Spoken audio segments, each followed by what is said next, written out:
ready. So you can love what you do not master. You cannot master what you do not love. And that's Mocha Coma. And I'm not going to try to kill that last part of his name. But what I got out of that is that, you know, we love things that we can't master. I mean, we can't master our time. We can't master sometimes our own mouth. We don't want to be quiet. We can't master listening. We can't master being positive. There's a lot of things that we can't master, but we love those things. If you want to master something, you got to be able to. It takes years. It takes years, and you probably before you if you keep driving yourself toward the goal, then you know you probably still won't even reach mastering it, but you'll be good at it. And long as you're good at it, you headed toward being a master. But you can't try to, how I'm trying to say it, trying to master something that you have no control of is not going to get you anywhere. You got to master some of the things that you don't have control of, like your time, like your consistency. I love it. I absolutely love it. Trying sets you apart. Just trying sets you apart. When people see that you're actually trying, you know, time is something that we can't really consume, we can't really control. But I can tell you this though, man, for people that like people are like heroes to me when I see them mastering their time, when I see them working on themselves, constantly trying to get better. You know, it's the reason why we're on this call. Individually, we want to get better each and every day. As a company, we want to get better each and every day, right? It's mastering something that, you know, and it's in the challenge too. The challenge, sometimes you can see it like it's tough getting up, right? Maybe it's tough doing the things that you got to do, but come the end of it, you know, when you actually start to master, you get it down packed, then at some point people start to look at you like, man, that guy's really driven, man, that girl's really focused, you know, how do they do it, right? And then it becomes more of what Kobe was with the Mamba mentality, Michael Jordan is with his Jordan brand and everything that he's doing. And some of the people that we just get a chance to study, Dr. Miles Monroe, who we was listening to before this call actually started. All of these people are superheroes to me because they set out on the path of mastery, right? And I'm not sure if they ever achieved the level that they would like, but I can tell you this, man, you know, they tried, right? And I'm sure they would say that they're a work in progress, but you know, I love it. That fires me up, mommy. Thank you. Thank you. Drop that inside the Telegram. I see it. Ron, you up? Yes, sir. Thirst for industry knowledge. Industry hot buttons are consistently changing, and prospects expect salespeople to keep up with these trends. Strong closers make it a priority. Stay in the know by subscribing to trade publications, attending conferences and seminars, listening to CDs, reading books. Existing customers are a great resource too. A 10-minute phone call can shed light on buying patterns, up and coming trends, and innovation buyers and interested in seeing in the months ahead. There you go. Okay. Okay. Give me some context around it. Well, we have the ability to do this with VZ Learn. I don't know how many guys go back to the VZ Learn, but there's everything you need to know in VZ Learn, um, and they should try to keep up with that because they especially with this 2.0 stuff, they get free stuff with that, and even existing customers could upgrade to that. So they should always constantly be looking at that thing because it's very helpful to stay abreast of what's going on. Understood. That's definitely something that we can go over tomorrow on our weekly call, right? Because I do agree with you. VZ Learn, and it's very easily accessible as well. I like the way that they have it inside of optics now. We can just go right through optics and actually look at all the necessary training. I was on there yesterday looking through, trying to find some wireless training for you yesterday. I know where it is. I found it. Cool. Actually, I was doing that on Tuesday, because they ask a question, like I just said, you know, if you upgrade to this 2.0, I mean, you get a free cable box. And this extended thing seems to be a big problem for people. believe it or not, that the internet works on one side of the house and not the other. You know what I'm saying? Hmm. Even with a gigabyte sometimes. I mean, my nephew has a gigabyte, and he says to me that he has constant problems. You know, he put his own extenders in the house, and it's still not powerful enough. Mm. So, but then again, he's got a 6-bedroom house and 6 bedrooms, but it's kind of really a big house. But Yeah, yeah. Well, one of the things I think that Verizon had the foresight to do was they added the extender onto the wireless router now. So if they get the gigabit, now they're looking at having the option of having the extender inside the home. Now, the way that they look at it, though, the way that they do it is that they're going to monitor it for the first month and determine whether or not they need it or not. If not, then the customer needs to ask for it. there you It's already included inside the price. So, you know, the it's getting better, right? I can definitely see that. But let's definitely stay abreast there. And whatever you found, send it over to me so that we can see here. I want to see exactly how to explain it to them or how you explain it to them. We want to get a sales pitch together for these guys so that we can start piling up some of these upgrades. I was looking at some of the reports this morning, and we're not on it yet. And I want to be able to hit some of these Verizon wireless reports so that we can get some opportunity. But go. guys, great call. Great morning motivation quotes. Thank you. Let's get fired up and move on to the second portion, which is the sale training. Today, I'll be doing my recruiting summit webinar today. At 11 That's today? p.m. One that you recommended, I did sign up, is today. Okay, good. I keep sending those things up once a month, Quincy. So I gave it to Charlene to check it out. It's only a half hour. So, I hire. I was the website that I had told you about.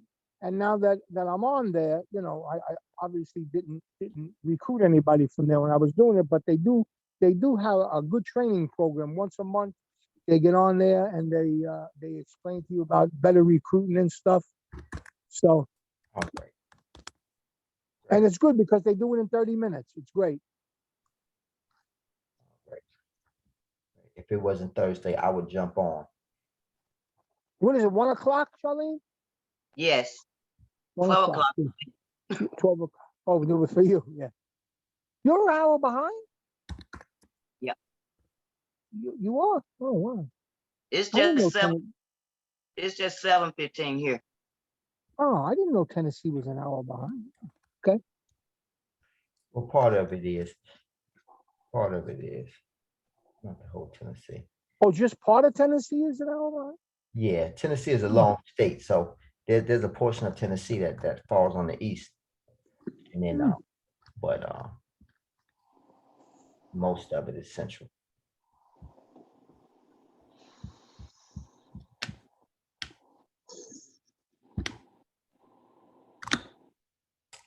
Oh.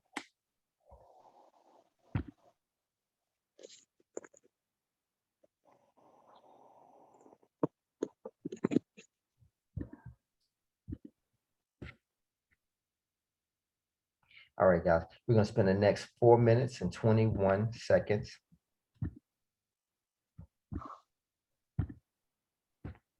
going over newsletter and blogs. Newsletters and blogs. This is a way to become a celebrity in your space. About 4 years ago, I made a commitment to sending out a weekly newsletter. At first, it was very difficult, but I slowly started seeing the way to use this newsletter to follow up customers I couldn't sell. Look, a newsletter is not just for everyone out there, or a blog is not just to reach everyone out there, but you should be writing your blogs and your newsletters. If you're not, you should be, to become a celebrity in your space and to follow up your customers. Look, content, have you ever heard this? Content is king. Well, if content is king, you need to be writing and you need to become the celebrity in your space so that when people search content about what you do, you pop. 4 years ago, I started writing a newsletter for my clients. I started using that newsletter to follow up, to have my sales team follow up people that had shown an interest to our products and my company.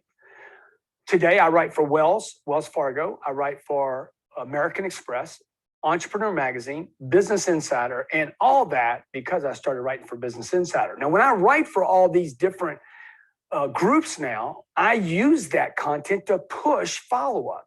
See, my sales team needs reasons to follow up people with emails, with strategies, with links, with I thought of you when I saw this. But when I say I thought of you when I saw this, I want it to be my content, preferably. Today, I also do 5 digital radio shows a week that are streamed on Ustream and YouTube. Why? Why do you think I'm doing those? To get my name out and to give my people content to follow up the client. I write about them. I give people exposure. See, what I'm saying right here is this. When you write your newsletter, you could actually start giving exposure to the companies you're trying to attract. Let's say you're trying to do a deal with Walmart or Home Depot. I mean, big companies. Or you're trying to do a deal with Morgan Stanley. You could start including those groups in your newsletter or in your shows. It's all the same, okay? Whether you're sending out a weekly simple little strategy or you're doing a digital TV or radio show, it is all the same. It is information being communicated to stay first in the consumer's mind and to use for follow-up. Look, we all want the same things. What do I mean by that? The people that you're following up want attention for their company. They want to sell more products. They also want to be known. So how can you leverage your newsletter, your strategy of the week, your tips, your blog, whatever you call it? You're doing a digital show or a radio show. You need to use those mechanisms, whether they're digital, handwritten, or whatever. Use this to press that information and bring attention to the companies that you're trying to follow up and sell. For instance, I wanted to make a major impact on the automobile industry, so I started writing articles about why car dealers are good, why they take care of people, how they employ so many people, how they should have more regulation protection against more regulation. And that got me clientele because I became a defender. I wanted to do the same thing with the multifamily business because I have a company that buys apartment buildings and I wanted to get more attention. I wanted to be a big player in apartments without spending $1 billion. So I'm early in the game and I start writing articles about multifamily, why it's a good investment, why people should be looking at this, how to take care of residents, how to improve a property. And I started picking up attention and started doing business with people that I'd been trying to do business with because I started to appear to be a celebrity or a recognized name in that space. I've done it with sales, finance. Look, any space that you want to walk into, any space where you have clients, maybe they're in finance, then you need to start thinking about how can I incorporate that company into this week's newsletter. Get a newsletter, start writing it every week, commit to it. Commit to becoming a celebrity, the go-to guy or gal in your space, or the go-to guy or gal company in your space. Be the person that has the data and then use that mechanism to bring attention to the companies that you want to keep attention with. I love it. I loved it. Newsletters and blogs. This is a way to become a celebrity in your.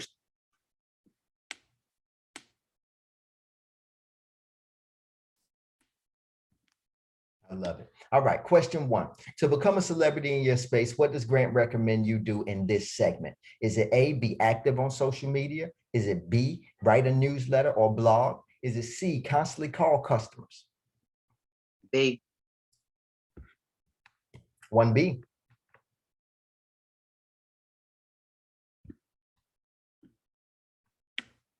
Ron, what do you Sorry, I was on mute. Could be a couple of things, but okay, we'll go with B. I mean, really, it could be a couple of things he said there, you know. He talking about calling customers all the time. So, all right, go ahead. Yeah. Good thing you have others on this call to help you out. Other than being, No, I know what I'm saying. What I'm saying, Quincy, is he says a couple of other things there too all the time about calling customers. Okay, go ahead. Other than being a celebrity in your space, what can a newsletter or blog do for you? A, keep you busy. B, help you make new friends. C, be a resource of follow-up. C. C. C. All right, true or false? You should use your newsletter and blogs to give your prospects exposure. To give your prospects exposure. Is this true or false? True. True. to give your prospects exposure. We're going with true. Drum roll, please. Done. Congratulations, guys. You guys earned that. You guys earned that. So what did we just learn?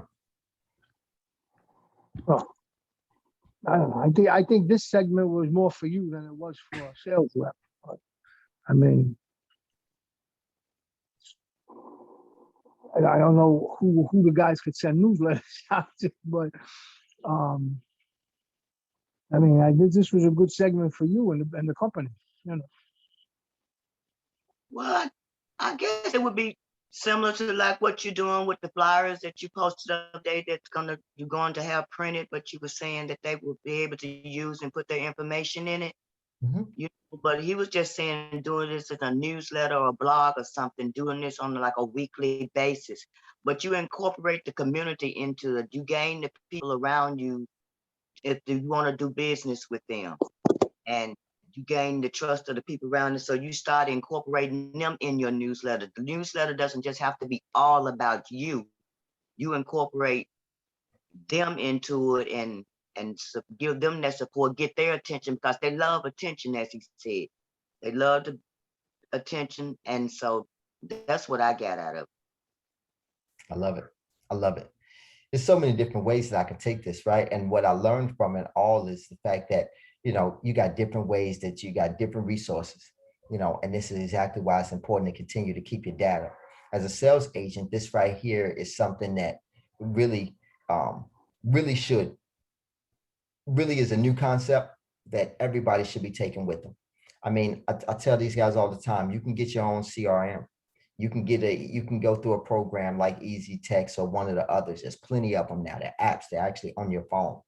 And obviously your customers, you can actually follow up with your customers to make sure that they are happy with their service. And when you do that, you can also follow up for a referral, you know, but you can also not just access a short version, but you can also give them the long version. Hey, how you doing? I've been doing direct sales for 13 years now at this point. And what I've seen is that people are able to make a tremendous side income that allows them to be able to afford the things they really want in life. If you would like to learn more about this, you know what I'm saying, long format, and you know, which is like a blog. Like I think of everything like a blog, to be totally honest with you. I think of my Facebook page as a blog, my Instagram page as a blog. That's all I do is post a picture and give you a short story about my life, on what I'm learning and what I'm experiencing, what I'm doing, you know. So that's nothing more than me selling myself on what I'm going through in life, and looking forward to seeing who else feels this type of way, just building that community. So there's so many different avenues that you can take away from this. It's not just as a newsletter per se. Right now, companies have newsletters, and now agents also can have them, but you know, very rare. But the idea is through social media, you're blogging as well, and you're shooting that out to however many people you got befriended as well. So you know, there's a lot to think about here, but you know, I got the wheels turning. I think you guys did too. So